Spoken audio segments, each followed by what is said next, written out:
ఒడిషా పూరి శ్రీక్షేత్ర రత్న భాండాగారంలో ఏముందనేది ఇప్పుడు దేశవ్యాప్తంగా జరుగుతున్న చర్చ.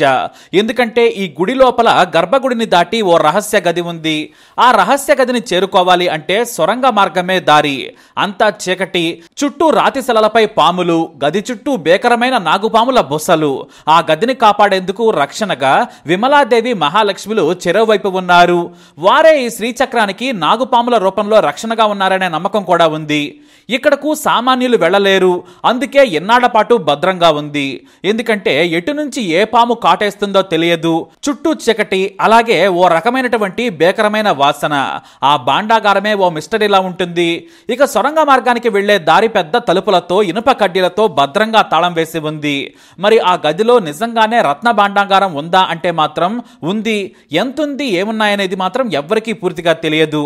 గతంలో అంటే 1978లో దీన్ని తెరిచారు. నాడు పూరి జగన్నాథుడికి చెందిన వెలకట్టలేని విలువైన ఆభరణాలను 5 చెక్కపెట్టెల్లో దాచి ఉంచి రహస్యంగా భద్రపరిచారు. దానిని నాడు లెక్కించారు. కానీ దాని విలువ వివరాలు బయటకు చెప్పలేదు. మళ్ళీ అధికారులే వాటిని సీల్ చేసి గదిలో పెట్టేశారు. వీటికి చెందిన 2 తాళం చెవులు ప్రభుత్వ ట్రెజరీలో భద్రపరిచారు.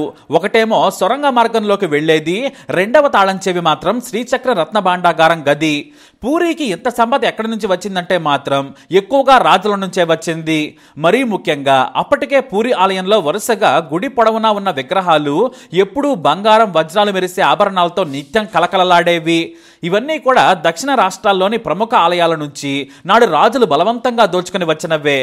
మరీ ముఖ్యంగా నాటి పూరి రాజు కపిలేంద్ర దేవ్ తూర్పు, దక్షిణ రాష్ట్రాలపై దాడులు చేసి విజయం సాధించారు. ఆ హాయంలో లెక్కలన్నంత సంపదను ఆయన ఆయా ప్రాంతాల నుంచి ఎత్తుకొచ్చి పూరి ఆలయంలోని తమ ఇష్టదైవమైన జగన్నాథుడికి సమర్పించారు. ఆ తర్వాత పురుషోత్తం దేవ్ కూడా దేవాలయాల నుంచి తెచ్చిన ఏ ఆభరణమైనా సరే మళ్లీ పూరి జగన్నాథుడికే సమర్పించేవారు. తమ దగ్గర ఉంచుకుంటే పాపమని వారు బలంగా నమ్మేవారు. దీంతో ఆలయంలో కళ్ళు చెదిరే, ప్రపంచంలో లేనంత వజ్రాభరణాలన్నీ కూడా ఒక్కచోటనే ఉన్నాయనంత కీర్తి వచ్చింది. ఇందులో మనకు తెలిసి 34 రత్న కిరీటాలు, వందలాది స్వర్ణ సింహాసనాలు, మహాలక్ష్మి వడ్డానాలు, పసిడి విగ్రహాలు, దేవతల చేతికి వేసుకునే బంగారు కడియాలు, ఇలా ఒకటేమిటి ఎన్నో ఉన్నాయి. మామూలుగా ఆభరణాలంటే ఎక్కడైనా కూడా గర్భగుడిలోని స్వామివారికే ఉంటాయి. కానీ పూరి ఆలయం విశిష్టత వేరు. గర్భగుడి నుంచి ముందు ద్వారం వరకు వరుసగా కుడి ఎడమల వైపు కళ్ళు మిరిమిట్లు గొలిపే బంగారంతో అలంకరించబడి ఉండేవారు. ఎన్నో శతాబ్దాలు ఈ పూరి ఆలయం గొప్ప దేవతామూర్తిగా, కోరికలు తీర్చే దేవుడిగా పేరు తెచ్చుకున్నారు. కానీ ఎప్పుడైతే ముస్లిం రాజుల దండయాత్రలు మొదలయ్యాయో అప్పుడే నాటి రాజులు భయపడ్డారు. వెంటనే గుడిలోనే సొరంగాలు తవ్వారు. ఆ సొరంగాల్లోనే రహస్య గదులను ఏర్పాటు చేసి వాటిలో ఈ సంపదను దాచారు. అయితే ముస్లిం రాజుల కాలంలో చాలా వరకు బయట ఉన్న బంగారు, వజ్రాభరణాలు దోపిడీకి గురయ్యాయి. కానీ ఇలాంటి రహస్య గదుల్లో చాలా ఆభరణాలు ఉండేవి. అవి కూడా చాలా వరకు నేటికి మిస్టరీగానే మారాయి. ఎందుకంటే పూరి ఆలయంలోని సంపద గురించి తెలియగానే చాలా ఆలస్యంగా బ్రిటిష్ వారు దాడి చేశారు. 1902లో బ్రిటిషర్లు నాటి పూరి ఆలయ పూజారులు, పెద్దలను బెదిరించి సంపద దోచుకునేందుకు ప్రయత్నించారు. కానీ వారంతా కూడా తమకేమీ తెలియదని, పూరి ఆలయంలో సంపద ఉందన్న విషయం కూడా తమకు తెలియదని అబద్ధాలు ఆడి బ్రిటిష్ వారిని ఏమార్చారు. దీంతో ఓ వ్యక్తి చేతిలో కాగడా పెట్టి లోపల సొరంగంలో ఏముందో చూసిరమ్మని పంపించారు. కానీ లోపలికి వెళ్ళగానే ఆ వ్యక్తి కేకలు వినిపించాయి. కానీ అతను మళ్ళీ తిరిగి రాలేదు. అతను ఏమయ్యాడంటే మాత్రం ఎవ్వరికీ తెలియదు. బహుశా ఆ రోజుల్లో వందలాది సర్పాలు అందులో ఉండేవని పేరు. వాటి కాటుకు బలై ఉంటాడు. అయితే ఇక్కడ చెడు ఆలోచనతో ఎవరైనా సరే ఆ సొరంగంలోకి వెళ్ళినా కూడా తిరిగి రారు అనే నమ్మకం ఉంది. జనాల్లో కూడా ఈ నానుడి బాగా ఉండేది. అందుకే సామాన్య ప్రజలు కూడా ఆ స్వామి సొరంగం వైపు కన్నెత్తి కూడా చూసేవారు కాదు. దొంగలు కూడా భయపడేవారు. ఇక ఆ వ్యక్తి లోనికి వెళ్లి వెనక్కి రాకపోవడంతో బ్రిటిష్ పాలకులు భయపడ్డారు. తమ వారిని వెళ్లమన్నా కూడా ఎవరూ వెళ్లలేదు. దీంతో ఆ తర్వాత తమకు సంపద లేకున్నా పర్వాలేదు, ప్రాణాలు ఉండాలనుకున్నారు. అలా బ్రిటిష్ వారికి పూరి ఆలయ రత్న భాండాగారం సంపద మాత్రం చేతికి చిక్కలేదు. అయితే ఇప్పటికీ కూడా మనకు తెలిసింది ఒకే రహస్య గది. అధికారులు ఎంత ప్రయత్నించినా కూడా ఆ మిస్టరీ రూమ్లను కనిపెట్టలేకపోయారు. బహుశా భూమి లోపల ఉండి ఉంటాయి ఆ గదులు. కానీ వాటి దారెటు ఇప్పుడు తవ్వలేని పరిస్థితి. ఏమాత్రం ప్రయత్నం చేసినా కూడా సొరంగం కూలిపోతుంది, ఆలయం కూడా దెబ్బతింటుంది. వాస్తవానికి శ్రీక్షేత్రం ఆవరణలోనే రహస్య గదులున్నాయి. కానీ వాటికి దారులు తెలియవనేది అందరూ చెప్పుకునే మాట మాత్రమే కాదు, వాటికి ఆధారాలు కూడా ఉన్నాయి. కానీ మార్గం మాత్రం చిక్కడం లేదు. ఒక్క గదిలోని 5 పెట్టెల్లోనే ఎంత సంపద ఉంటే ఇంకా రహస్య గదులు ఎన్ని, వాటిలోని సంపద ప్రపంచ సంపదకు సరిసమానంగా ఉంటుందా అనేంత నమ్మకం ఉందంటారు అధికారులు. కానీ మార్గం కనిపించడం లేదు.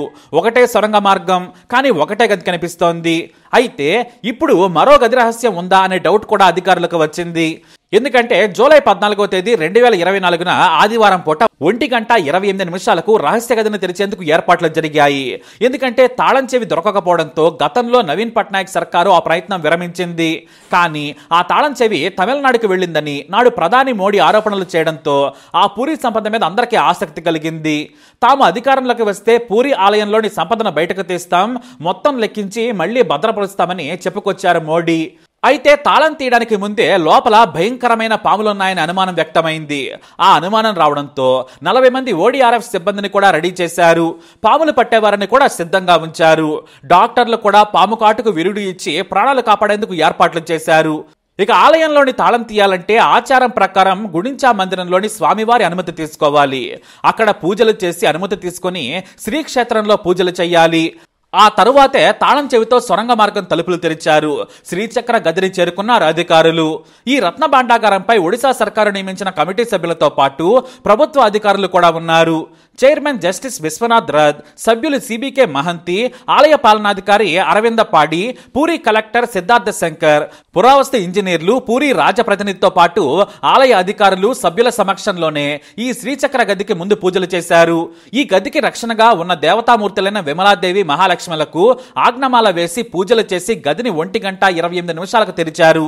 అయితే పాములు అప్పటికే అక్కడ కనిపించాయి.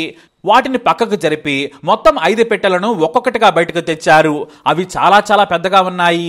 ఒకవేళ అవి పాడైపోయిన స్థితిలో ఉంటే మార్చడానికి, ప్రభుత్వ తాళం సీల్ వేయడానికి అనుగుణంగా మరో 15 భారీ చెక్క పెట్టెలను కూడా సిద్ధం చేశారు అధికారులు.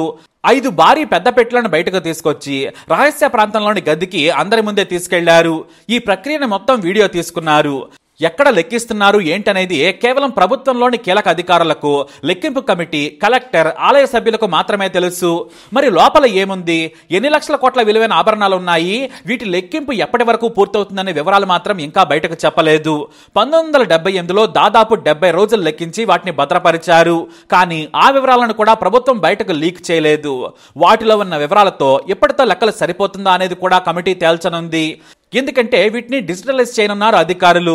జస్టిస్ విశ్వనాథ్ కమిటీ ఆధ్వర్యంలో మళ్లీ మిస్ కాకుండా, వాటికి నకిలీవి తయారు చేయకుండా ప్రతి దానిని డిజిటలైజ్ చేసి భద్రపరచనున్నారు. అయితే వీటిని బయటకు తెచ్చి డిజిటలైజ్ చేయడానికి కొన్ని నెలల సమయం పట్టే ఛాన్స్ ఉంది. ఆ తర్వాత వీటిని ఎక్కడ భద్రపరచాలి అనే దానిపై కూడా ఇప్పుడు పెద్ద చర్చ జరుగుతుంది. ఎందుకంటే పూరి ఆలయంలోని ఈ రహస్య గదులు మొత్తం పాడైపోయే స్థితికి చేరుకున్నాయి. వర్షపు నీరు లోనికి వచ్చేస్తోంది. ఆభరణాలు పాడయ్యే ప్రమాదం ఉంది. ఇక రిపేర్లు చేసినా కూడా నిలబట్టం కష్టం. ఎందుకంటే కొన్ని చోట్ల బేటలు వారినట్లు గుర్తించారు. ఇక పాముల కాటుకు గురి కాకుండా వీటిని తెచ్చారు. కానీ ఇప్పుడే మరో మిస్టరీ విషయం బయటకు వచ్చింది. ఈ రహస్య గది లోపల మరో రహస్య గది ఉందా అనే అనుమానం అధికారులకు, అందులోకి వెళ్లిన సభ్యులకు కలిగింది.